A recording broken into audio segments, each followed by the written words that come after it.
Hello friends, जो हमारे तिपरा मोथा के वॉरियर्स हैं, हमारे तिपरासा लोग हैं। पिछले 3 दिन में बहुत लोगों ने स्पेकुलेट किया है कि हम अलायंस करने वाले हैं।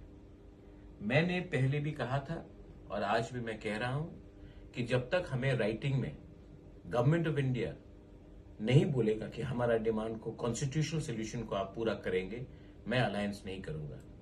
बहुत लोग विश्वास नहीं करते, क्योंकि मैं आपको ब्लेम भी नहीं करता, क्योंकि 46 इयर्स में 1977 के बाद हर regional Tiprasa political party Delhi गया है और कुछ ना कुछ एग्रीमेंट करके लाया है इलेक्शन के पहले और इलेक्शन के बाद तिपरासा को कुछ नहीं मिला।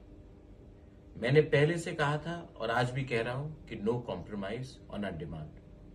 मैं दिल्ली गया, हम लोग सब दिल्ली गए, हमने उनका बात सुना। अगर हम नहीं जाते तो बोलते कि बुलाने